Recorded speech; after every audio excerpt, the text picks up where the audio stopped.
مطلب یہ کہ دنیاوی موت اگر آئی بھی ہے تو حق تعالی جل وعلا نے ان کو ایسی زندگی اور ضرورت حیات کی عطا فرمائی کہ گاہ بگاہ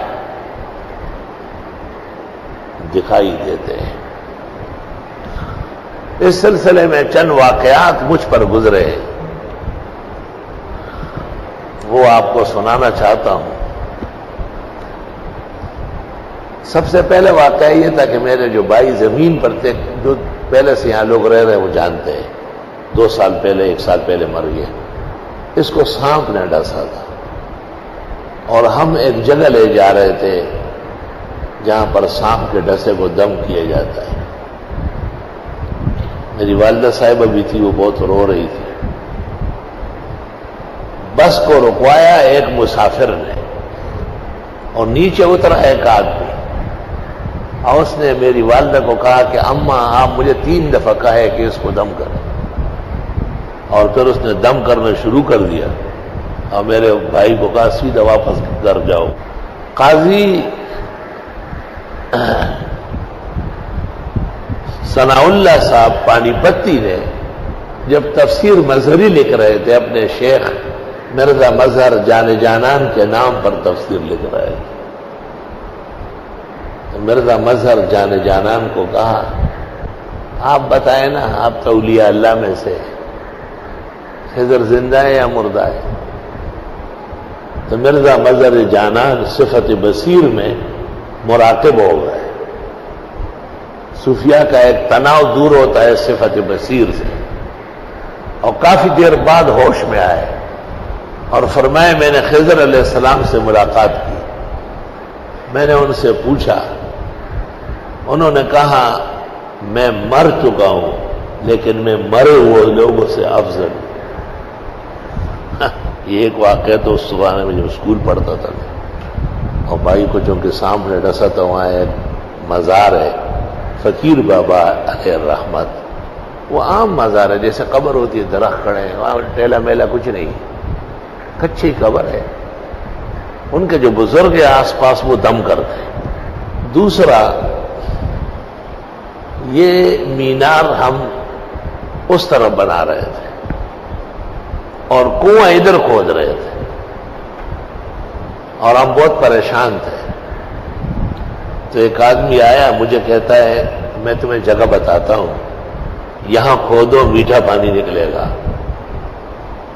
اور تم تو خود لوگوں کو کہتے ہو کہ مینار مسجد کی دائیں طرف ہو، محراب سے دائیں بائیں طرف، کیونکہ اس میں اذان ہوگی اور اذان خانہ ہمیشہ محراب سے بائیں طرف ہوتا ہے، یعنی مؤذن یہاں نہ ہو، یہاں کھڑا ہو، الا ان یؤذن عند الخطیب باذان الثانی، وہ علیحدہ ہے، وہ بین الیدی الخطیب ہے۔ اس کے علاوہ جو 5 وقت اذان ہے، سنت طریقہ یہ ہے کہ مسجد کے اندر بائیں طرف ہو۔ تو مینار ادھر کر دیا ہم نے، اور کنویں کی جگہ اس نے بتائی، وہاں ہم نے کھدائی کی، پانی میٹھا شیرین نکلا۔ لیکن جس وقت وہ آدمی روانہ ہو گیا تو میں طالب علم بعد الظہر میں یہاں سے نکل کے اس طرف گیا، تو میں طلباء سے کہتا ہوں کہ اس آدمی کو لے آؤ نا واپس، چائے وائے پلاتے ہیں، اتنا پیارا مشورہ دیا۔ طلباء مجھے دیکھ رہے حیران ہو رہے، ایک دوسرے کو کہتے ہیں کہ حضرت کو کوئی اثر ہوا ہے۔ وہ یہ سمجھتے تھے کہ کوئی آدمی نہیں ہے، میں دیکھ رہا ہوں کہ وہ سامنے غائب ہو گئے۔ میری غلطی یہ تھی کہ مجھے خود دوڑنا چاہیے، اس وقت صحت مند تھا، دوڑ دھوپ جانتا تھا۔ آدمی نکل گیا، برکات سب اس کی قائم دائم رہی۔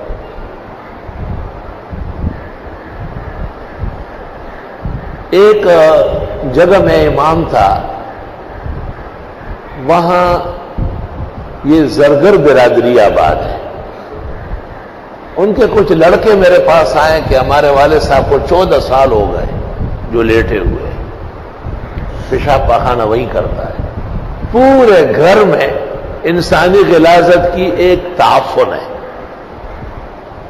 اور میری والدہ تقریباً دیوانی ہو گئی خدمت کر کے، اور ڈاکٹروں کا کہنا یہ ہے کہ یہ بچے گا نہیں، اور اسی طرح 50 سال بھی رہ سکتا ہے لنگڑا شل ہو کر۔ ایسی کوئی تدبیر جائز ہے کہ یہ مر جائے؟ کوئی انجیکشن لگائے، دوا دے دے؟ میں رابعہ یا خامسہ بنوری ٹاؤن پڑھتا تھا اور بڑا حیران ہوا کہ ایسا فتویٰ بھی لوگ مانگ سکتے کہ باپ کو خود مارے اگرچہ بیمار ہے۔ میں نے کہا یہ میرا کام نہیں، میں تو استاد سے پوچھوں گا، وہاں جا کے بنوری ٹاؤن سے پتہ کروں گا۔ تو میری ایک عادت ہے کہ کچھ اور باتیں بھی کر لیتا ہوں۔ میں نے کہا کاش کہ کوئی دنیا میں قابل عامل ہوتا، اس کا کام تھا اس کو اٹھانا۔ جب علاج معالجہ کام نہ کرے تو عملیات کام دکھاتی ہے، لیکن افسوس کہ عاملین میں انسان کا بچہ نہیں ہے اور سارے الو کے پٹھے۔ اس طرح کوئی دو چار برا بلا کہا۔ میں اس لڑکے سے بات کر رہا ہوں اور ایک مہمان آیا اور سامنے وضو خانے میں اس مسجد میں بیٹھ گیا اور وضو نہیں کر رہا ہے، مجھے دیکھ رہا ہے۔ جب وہ لڑکا نکل گیا تو وہ وضو کر کے میرے پاس آئے سے ہاتھ جھاڑتے ہوئے، مجھے کہتے ہیں کیا ہو گیا، بہت ناراض ہو؟ سارے حامل تو ایک جیسے نہیں، کوئی اچھا والا بھی ہوگا۔ میں نے کہا کبھی دیکھا نہیں، دیکھوں گا تو معافی مانگوں گا، آئندہ ایسا کہوں گا ہی نہیں۔ اس لڑکے نے کیا کہا؟ میں نے تقریر کی، گر معلوم ہے، میں نے کہا چند باتوں کی پابندی کر سکیں گے؟ میں نے کہا بالکل، جو آپ کہیں گے کروں گا۔ کہ پہلی بات یہ ہے کہ اس گھر میں جب جائیں گے، جب تک میں بیٹھوں گا اس وقت تک نہ کوئی چلے گا قدم لے گا، اور نہ کھانا پینا، اور نہ شربت، نہ چائے، نہ اس کا کوئی تذکرہ ہوگا۔ میں نے کہا میں ان کو پابند کر لوں گا کہ جب تک یہ مہمان آپ کے والد کو دم کر رہا ہے، خبردار کے کھانے پینے کا یا کوئی فرض آیا اور گیا۔ دوسری بات یہ کہ تم میرا نام پتہ نہیں پوچھو گے، مجھے کہہ رہے ہیں۔ تیسرا یہ کہ آپ وہاں بیٹھے رہیں گے، جب میں حدود سے نکل جاؤں گا تو آپ اٹھیں۔ تو مجھے کہا کوئی بے ادبی تو نہیں ہوئی، ان میں کوئی خلاف شرع بات ہے؟ میں نے کہا نہیں۔ تو قرآن شریف لے آیا، مجھے کہا اس پہ ہاتھ رکھ کے کہا ہے۔ جب قرآن شریف لے آیا نا تو میں نے پیشانی پیٹی، میں نے کہا اس قرآن پہ ہاتھ رکھے۔ میں نے ہاتھ رکھا، کائے کے لیے ہاتھ رکھا ہے؟ میں نے کہا جب تک آپ وہاں تشریف فرما ہوں گے تو نہ کوئی کھانا پینا آئے گا، نہ کوئی چائے شربت کا پوچھے گا، نہ کوئی فرد بشر آئے گا، کوئی قدم نہیں لے گا۔ دوسرا یہ کہ میں آپ کے نام پتہ نہیں پوچھوں گا، اور تیسرا یہ کہ جب تک آپ غائب نہ ہوئے ہو میں اٹھوں گا نہیں وہاں۔ پھر مجھ سے پوچھتے بے ادبی تو نہیں، آپ خفا تو نہیں ہوئے؟ یہ تو آپ کو عجائب دکھانے کے لیے ہو رہا ہے۔ مجھے کہ چلے؟ میں نے کہا چلے۔ قریب جگہ تھی، 5-10 منٹ میں ہم وہاں پہنچ گئے، اس کے بیٹوں کو بلایا باہر۔ میں نے کہا اور کون کون ہے گھر میں؟ کہا امی ہے۔ میں نے کہا سب بات سنو میری۔ یہ ساری باتیں ان کو ایک ایک کر کے بتائی اور ہم اندر داخل ہو گئے۔ جب اندر داخل ہوئے تو وہ ایسے پنجوں پہ ہو گیا اور اس کو کہتے ہیں یہ کونا توڑو، یہ کونا توڑو۔ ہر کونے سے کمبل نکلتا ہے، اس میں سڑا ہوا گندا گوشت، کا پھینکو باہر۔ اور جب میں نہیں دیکھتا ہوں تو میری طرف دیکھتا ہے ایسا، اور وہ شل جو پڑا ہوا تھا اس کو کہتے ہیں اٹھو اٹھو۔ 14 سال سے پڑا ہوا تھا، وہ اٹھا، کہا دیوار پکڑو، دیوار کے ساتھ ساتھ چلو۔ اٹھ گیا۔ جب دیوار ختم ہو گیا کہ خود چلو، روانہ ہو گیا۔